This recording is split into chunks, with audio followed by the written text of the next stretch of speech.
Hai, Assalamualaikum warahmatullahi wabarakatuh. Di episode kali ini aku bakalan cerita tentang gimana pengalaman aku selama aku menempuh kuliah di keperawatan.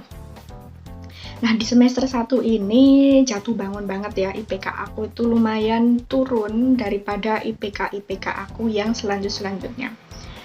Gak tahu kenapa, mungkin karena ini penyesuaian, jadinya yang kayak, oh seperti ini ya dunia kuliah itu seperti ini.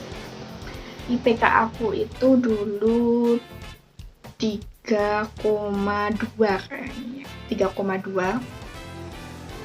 Namun di semester 2 lebih turun lagi, nanti di semester 3 dan seterusnya itu mungkin karena udah penyesuaian, jadi udah mengetahui nih kayak gini nih metode belajarnya. Jadi buat adik-adik sebelum nanti masuk di semester 1 aku bakalan jelasin mata kuliah apa aja yang ada di keperawatan yang aku tempuh.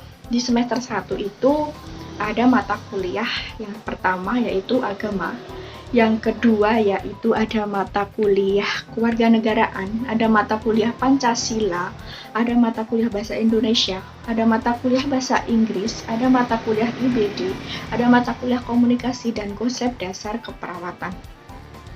Nah, semua ilmu ini sangat-sangatlah berguna, apalagi nanti adik-adik mau daftar CPNS. Jadi, penting banget buat adik-adik mencatat dan mengetahui tentang semua aspek-aspek yang bakalan adik laluin ini.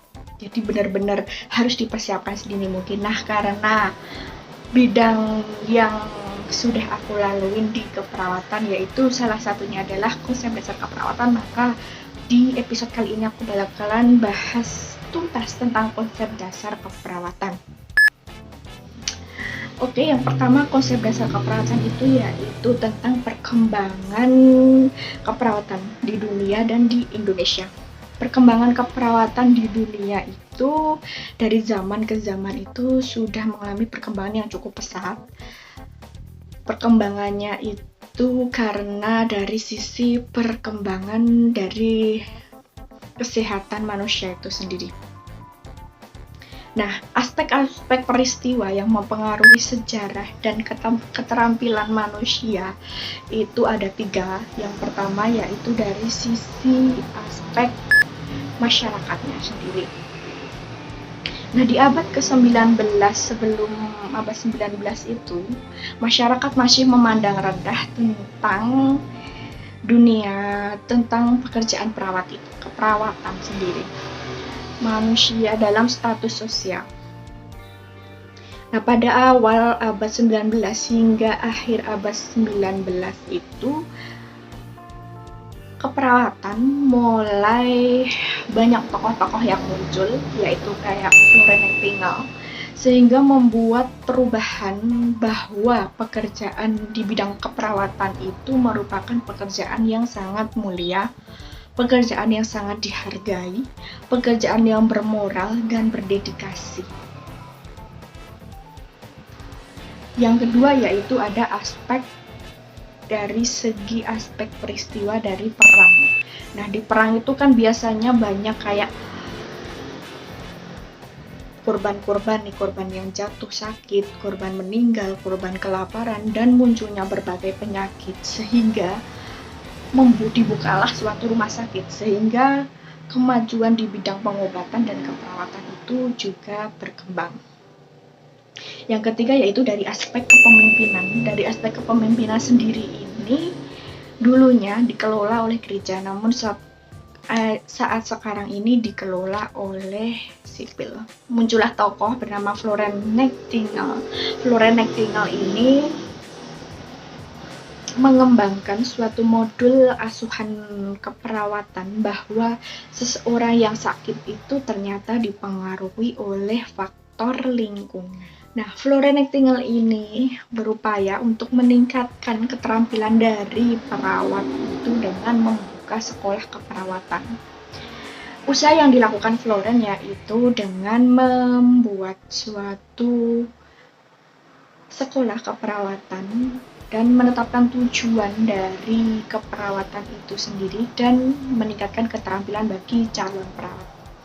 Flora Nightingale mulai merintis ke dunia keperawatan, yaitu dengan membantu korban akibat perang dari Roma dan Turki. Dari sini Florence membuka suatu rumah sakit yang dinamakan Rumah Sakit Thomas yang ada di London, dan membuka suatu sekolah keperawatan yang dinamakan Nightingale Nurse School. Perkembangan keperawatan di dunia itu yang pertama yaitu di dunia Timur Tengah itu mengalami perkembangan yang cukup pesat. Salah satu tokoh yang ada yaitu Rufaidah. Di Cina, penyakit mulai muncul dan mulai ditemukan yaitu penyakit kelamin, yaitu ginore dan sifilis. Sehingga muncul suatu tokoh yang disebut bapak pengobatan yang dinamakan Zheng Lun. Nah, di Eropa sendiri Florence Nightingale mulai dikenal karena masyhur di bidang keperawatan, yaitu terutama di Inggris, karena dedikasinya, pengorbanannya, dan perjuangannya yang luar biasa sekali, sehingga Florence Nightingale ini dianugerahi dengan nama The Lady with Lung.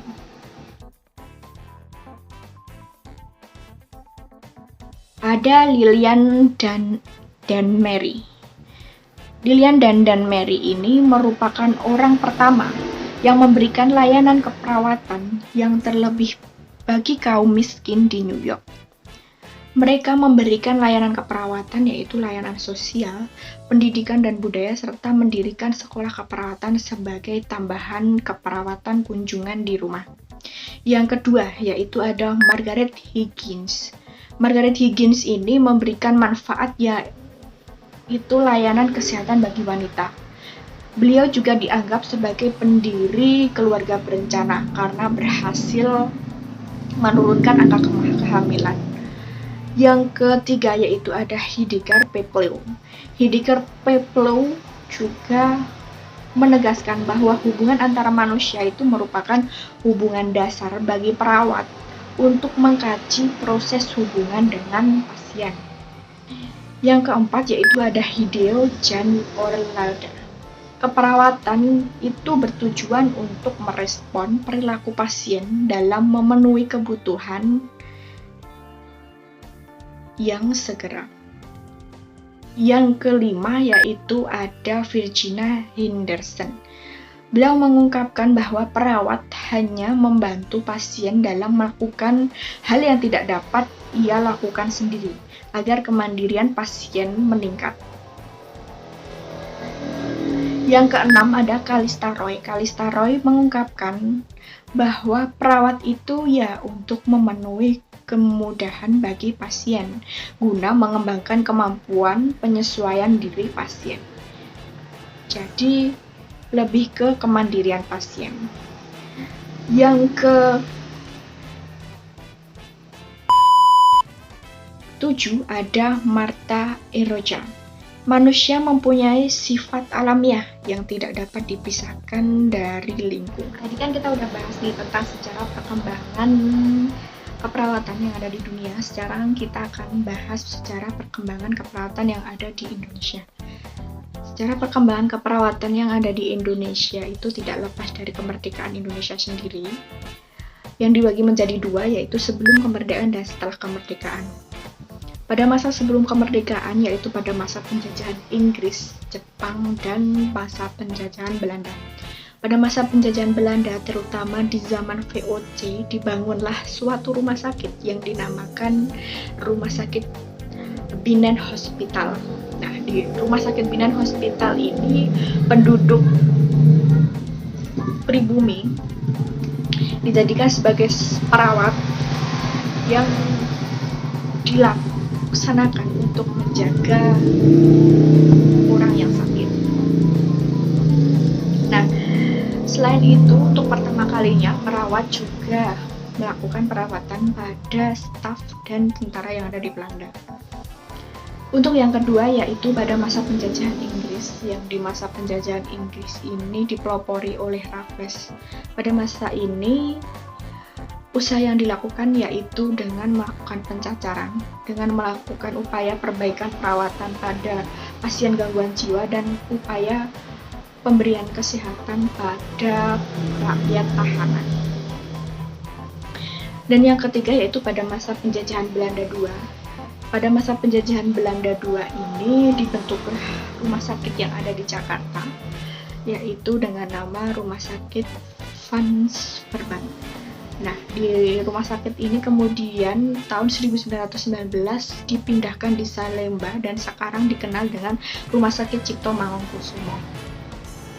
Di tahun 1942 hingga 1945, tentara sekutu mengalah dan masuklah penduduk Jepang dan masuklah penjajah Jepang. Nah, di masa ini perkembangan perawat juga tidak mengalami kemajuan. Nah, untuk yang kedua yaitu setelah kemerdekaan. Setelah kemerdekaan ini banyak dibangun rumah sakit sebagai upaya untuk pengobatan, dan dibentuklah suatu sekolah keperawatan yang untuk pertama kalinya yaitu pada tahun 1952. Dan pada 1962 yaitu dibentuk sekolah di keperawatan yaitu diploma keperawatan. Pada tahun 1985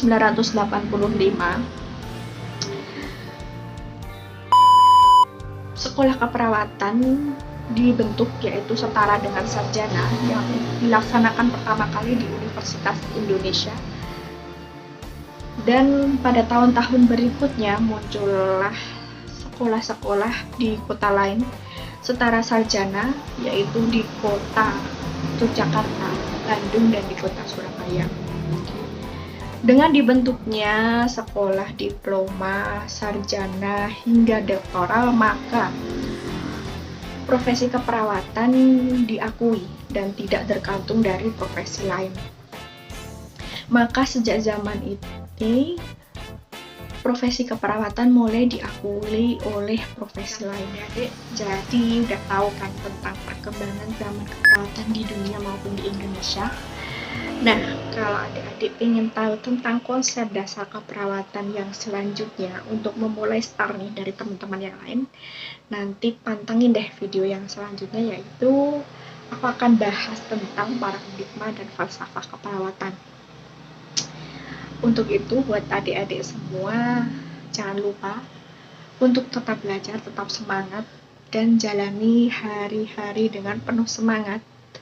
Dan tidak lupa untuk selalu berdoa dan meminta restu dari kedua orang tua karena itu penting. Sampai bertemu di part-part aku selanjutnya. Terima kasih. Bye-bye.